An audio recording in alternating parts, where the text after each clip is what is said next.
La muerte, por Mario Benedetti. Conviene que te prepares para lo peor. Así, en la entonación preocupada y amiga de Octavio, no solo médico, sino sobre todo excompañero de liceo, la frase socorrida, casi sin detenerse en el oído de Marlano, había repercutido en su vientre, allí donde el dolor insistía desde hacía 4 semanas. En aquel instante había disimulado, había sonreído amargamente y hasta había dicho: no te preocupes, hace mucho que estoy preparado. Mentira, no lo estaba, no lo había estado nunca.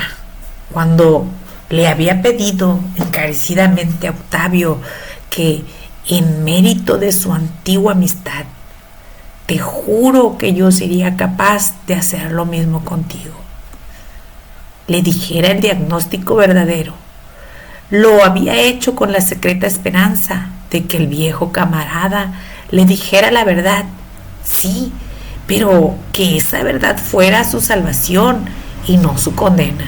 Pero Octavio había tomado al pie de la letra su apelación al antiguo afecto que los unía. Le había consagrado 1 hora y media de su acosado tiempo para examinarlo y reexaminarlo. Y luego, con los ojos inevitablemente húmedos tras los gruesos cristales, había empezado a dolerle la piel. Había empezado a dorarle la píldora.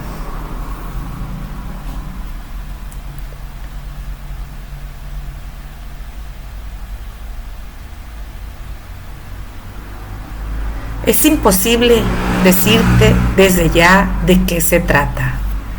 Habrá que hacer análisis, radiografías, una completa historia clínica, y eso va a demorar un poco.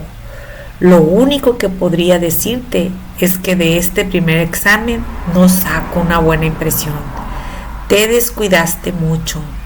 Debías haberme visto, no bien sentiste las primeras molestias y luego el anuncio del primer golpe directo.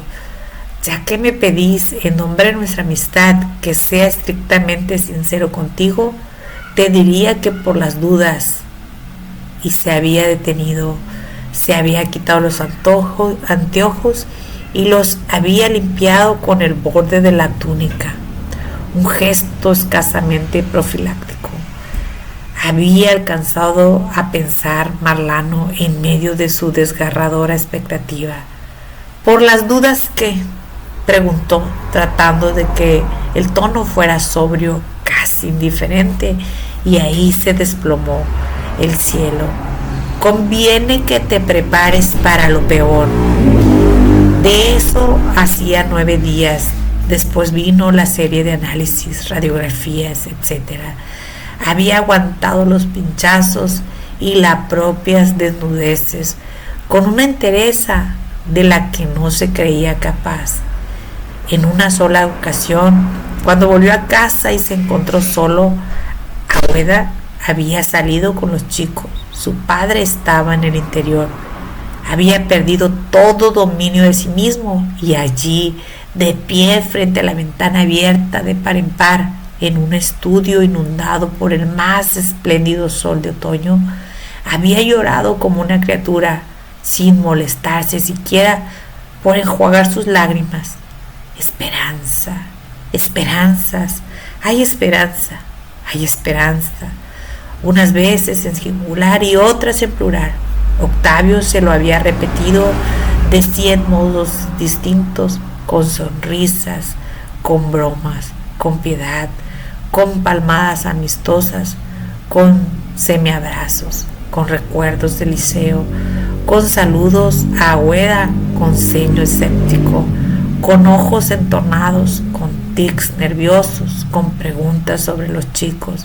Seguramente estaba arrepentido de haber sido brutalmente sincero y quería de algún modo amortiguar los efectos del golpe. Seguramente. Pero, ¿y si hubiera esperanzas? O una sola alcanzaba con una escueta esperanza, una diminuta esperancita en mínimo singular. Y si los análisis, las placas y otros fastidiosos decían al fin en su lenguaje esotérico, en su profecía en clave, que la vida tenía permiso para unos años más. No pedía mucho, sino años, 5 años, mejor 10, ahora que atravesaba la Plaza Independencia para encontrarse con Octavio y su dictamen final. Condena o aplazamiento o absolución. Tenía esos singulares y plurales de la esperanza. Había, pese a todo, germinado en él.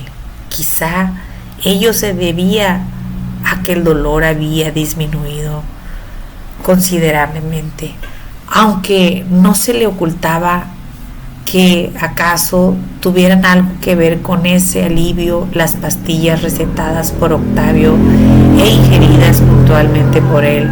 Pero mientras tanto, al acercarse a la meta, su expectativa se volvía casi insoportable. En determinado momento se le aflojaron las piernas, se dijo que no podía llegar al consultorio en ese estado y decidió sentarse en un banco de la plaza. Rechazó con la cabeza la oferta del lustrabotas. No se sentía con fuerzas como para entablar el consabido diálogo sobre el tiempo y la inflación, y esperó a tranquilizarse. Agüeda y Susana y Agüeda, ¿cuál sería el orden preferencial? Ni siquiera en este instante era capaz de decidirlo, y Agüeda era la comprensión y la incomprensión ya estratificadas, la frontera ya sin litigios, el presente repetido, pero también había una calidez insustituible en la repetición, los años y años de pronosticarse mutuamente, de saberse de memoria los dos hijos. Susana era la clandestinidad, la sorpresa, pero también la sorpresa iba evolucionando hacia el hábito, las zonas de la vida desconocida, no compartidas en sombra, la reyerta y la reconciliación conmovedoras, los celos conservadores y los celos revolucionarios, la frontera indecisa, la caricia nueva que insensiblemente se iba pareciendo al gesto repetido, el no pronosticarse, sino adivinarse, el no saberse de memoria, sino de intuición. Agüeda y Susana y Agüeda. No podía decirlo y no podía, acababa de advertirlo en el preciso instante en que debió saludar con la mano a un antiguo compañero de trabajo, sencillamente porque pensaba en ellas como cosas suyas, como sectores de Mariano Ojeda, y no como vidas independientes, como seres que vivían por cuenta y propia. Agüeda y Susana y Agüeda eran en ese instante partes de su organismo, tan suyas como esa abyecta, fatigada entraña que lo amenazaba. Además estaban Coco y sobre todo Selvita. Claro, pero él no quería ahora pensar en los chicos, aunque se daba cuenta de que en algún momento tendría que afrontarlo. No quería pensar porque entonces sí se derrumbaría y ni siquiera tendría fuerzas para llegar al consultorio. Había que ser honesto, sin embargo, y reconocer de antemano que allí iba a ser menos egoísta, más increíblemente generoso, porque si se destrozaba en ese pensamiento, y seguramente se iba a destrozar, no sería pensando en sí mismo, sino en ellos, por lo menos más en ellos que en sí mismo, más en la novata tristeza que los acechaba que en la propia y veterana noción de quedarse sin ellos, sin nadie, sin nada, sin los hijos, sin la mujer, sin la amante, pero también sin el sol, este sol, sin esas nubes blancas, flacas, esmerreadas a tono con el país, sin esos pobres, avergonzados, legítimos restos de la pasiva, sin la rutina bendita, querida, dulce, afrodisíaco, abrigada y perfumada rutina de la cala número 3 y sus arqueos y sus largamente buscadas, pero siempre halladas diferencias, sin su minuciosa lectura del diario en el café junto al gran ventanal del Andes, sin su cruce de bromas con el mozo, sin los vértigos dulzones que sobrevienen al mar, al mirar el mar y sobre todo al mirar el cielo, sin esta gente apurada, feliz porque no sabe nada de sí misma, que corre a mentirse, a asegurar su butaca en la eternidad o comentar el encantador heroísmo de los otros, sin el descanso como bálsamo, sin los libros como borrachera, sin el alcohol como resorte, sin el sueño como muerte, sin la vida como vigilia, sin la vida simplemente. Ahí tocó fondo su desesperación y, paradójicamente, eso mismo le permitió rehacerse. Se puso de pie, comprobó que las piernas le respondían y acabó de cruzar la planta. Entró en el café, pidió un cortado, lo tomó lentamente, sin agitación exterior ni interior, con la mente poco menos que en blanco. Vio cómo el sol se debilitaba, cómo iban desapareciendo sus últimas estrías antes de que se encendieran los focos del alumbrado. Pagó su consumición, dejó la propina de siempre y caminó 4 cuadras, dobló por Río Negro a la derecha y a mitad de cuadra se detuvo. Subió hasta un 5.º piso y oprimió el botón del timbre. Untó la chapita de bronce. Doctor Octavio Maza, médico. Lo que me temía era, en estas circunstancias, sinónimo de lo peor. Octavio había hablado calmosamente, había recurrido sin duda a su mejor repertorio en materia de consuelo y confortación, pero a Mariano lo había oído en silencio, incluso con una sonrisa estable que no tenía por objeto desorientar a su amigo, pero con seguridad lo había desorientado. Pero si estoy bien, dijo tan solo cuando Octavio lo interrogó preocupado. Además, dijo el médico con el tono de quien extrae de la manga un naipe oculto. Además, vamos a hacer todo lo que sea necesario. Estoy seguro, entendés, seguro que una operación sería un éxito. Por otra parte, no hay demasiada urgencia. Tenemos por lo menos un par de semanas para fortalecerse con calma, con paciencia, con regularidad. No te digo que debas alegrarte, Mariano, ni despreocuparte, pero tampoco es para tomarlo a la tremenda. Hoy en día estamos mucho mejor armados para luchar contra, y así sucesivamente. Mariano sintió de pronto una implacable urgencia en abandonar el consultorio, no precisamente para volver a la desesperación. La seguridad del diagnóstico le había provocado algo increíble, una sensación de alivio, pero también la necesidad de estar solo, algo así como una ansiosa curiosidad por disfrutar la nueva certeza. Así, mientras Octavio seguía diciendo, y además da la casualidad que soy bastante amigo del médico de tu banco, así que no habrá ningún inconveniente para que te tomes todo el tiempo necesario.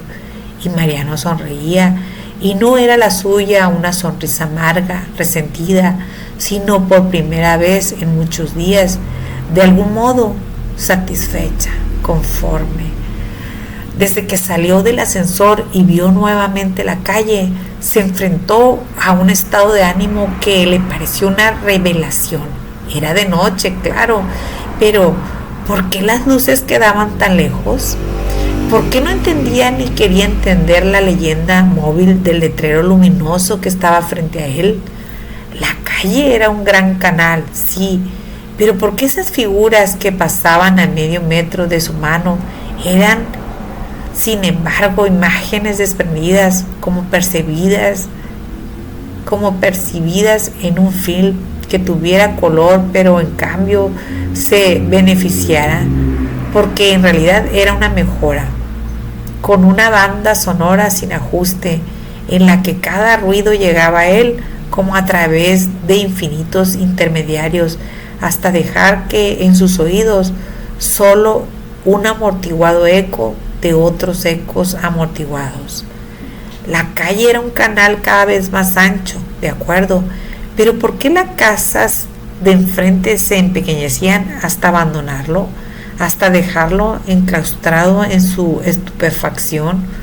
Un canal, nada menos que un canal, pero ¿por qué los focos de los autos que se acercaban velozmente se iban reduciendo hasta parecer linternas de bolsillo?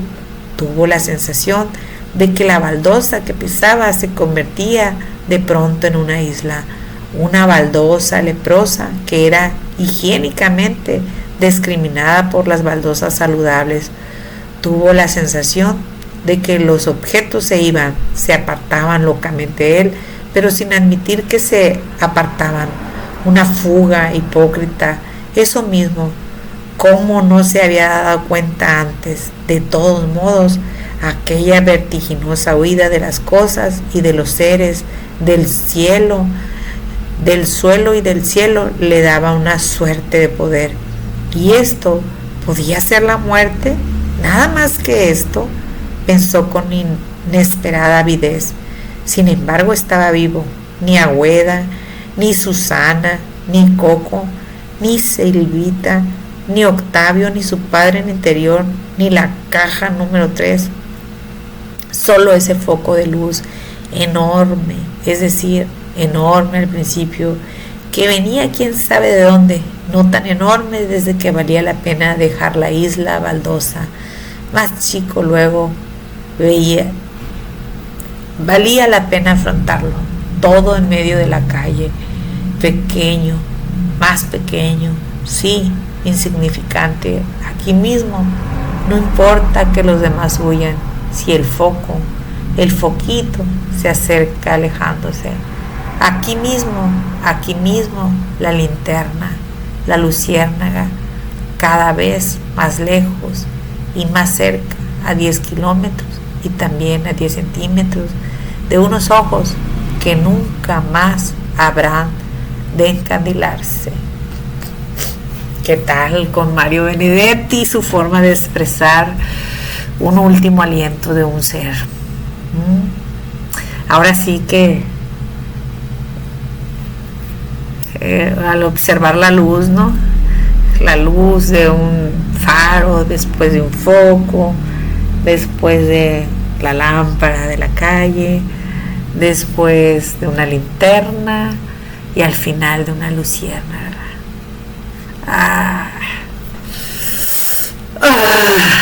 Debo contarte que la primera vez que leí esta carta de Mario Benedetti, la muerte, esta forma tan única de él de escribir, recuerdo estaba mi hija por un lado y yo en la computadora, y de pronto empezaron a salir mis lágrimas, bastantes lágrimas, y me dice: mamá, ¿qué tienes? ¿Por qué lloras? Y le digo: amor, me cayó bloqueador solar en los ojos. Y me levanté y me lavé la cara, pero no podía dejar de llorar. Creo que si le prestas atención y hay algo de sensibilidad en ti, te vas a acordar de alguien que se fue y nunca volvieron a encandilarse sus bellos ojos.